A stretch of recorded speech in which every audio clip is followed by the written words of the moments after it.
welcome back to another episode. Today I'm going to look at some carving. Belly carve, which I've kind of drawn out. If you look at your, like a superstar or something, it's always like it's a straight line along the bottom. Goes straight along the bottom, then a little flick up at both ends. That's the way they sort of, you just generally see them. And I want it to be a nice sweeping curve on the inside, so that's going to be good. And I'm also looking at this one on here this time. I do this before I do any writing for the pockets, so that's there first. It's a bit of a sort of, it's one of these things you just have to say, right, bugger it and just go for it. It's basically designed so that when you're sitting with the guitar on your thigh kind of sits into this carve. That's the idea of it. So you kind of look at it on your leg and you think, right, okay. That's basically what it's about.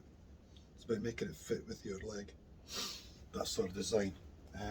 Like I says, it's either LTD or ESP or some one of these guys do it. So I might do that as well. I'll start with the belly carve though and we'll take it from there, eh? Let's crack on. Well, I'm going to start with the shinto and I'm going to wear a welding gauntlet. It's great for protecting your hand. So I'll just do that.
There we are, one belly carve, all done and dusted.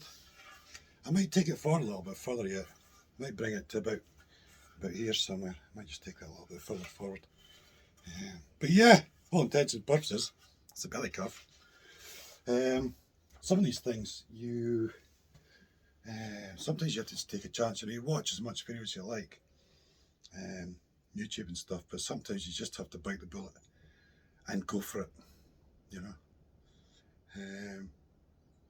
what you might find is your plans might change. You know, something might not quite go to the way you expected, and then you just have to adapt a little bit, you know, and work it out. I mean, if you go too far, too deep here, then if you skim this line here, that'll bring it back. That'll get wider again because it's tapered, eh? So you can take a little bit off here if you go too deep or whatever. You know what I mean? There's ways of, most of the time there's ways around these little issues and stuff. So yeah, sometimes you like I say, just got to be brave and just go, get stuck in and be done. Yeah, happy days. Right, let's see what's next. Okay, money where your mouth is time. I'm going to take a chance. I'm going to go for this carve and see how it works out. And I don't care. Yeah, it's not really saying some of you take chances, then I'm going to take a chance. Let's see how this works out, eh?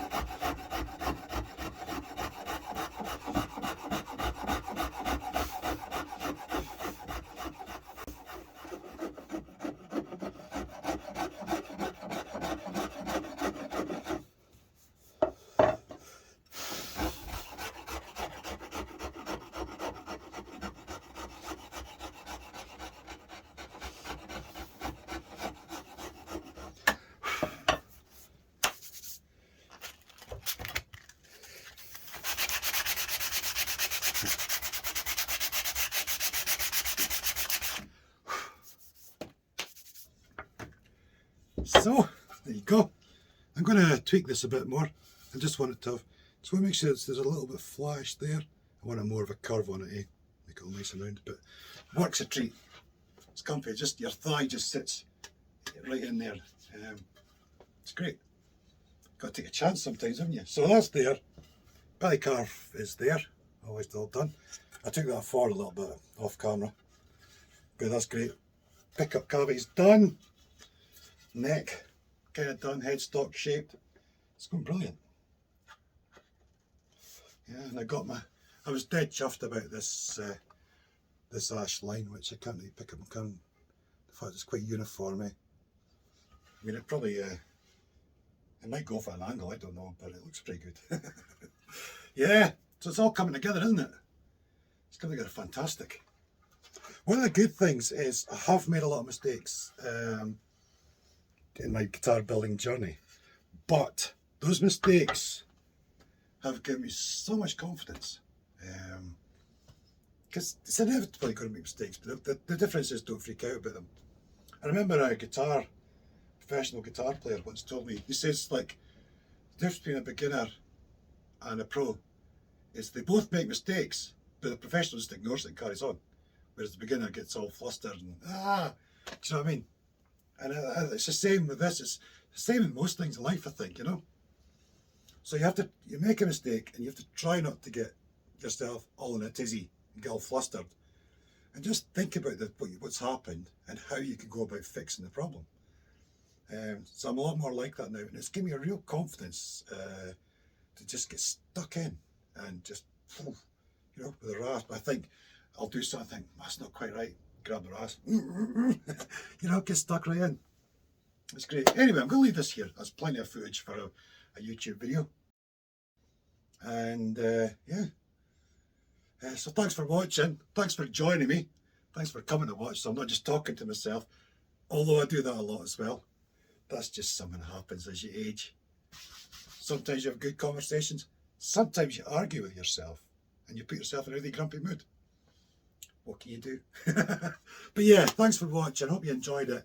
And I'll see you all again really soon. And we'll get on with carving this top next. Cheers.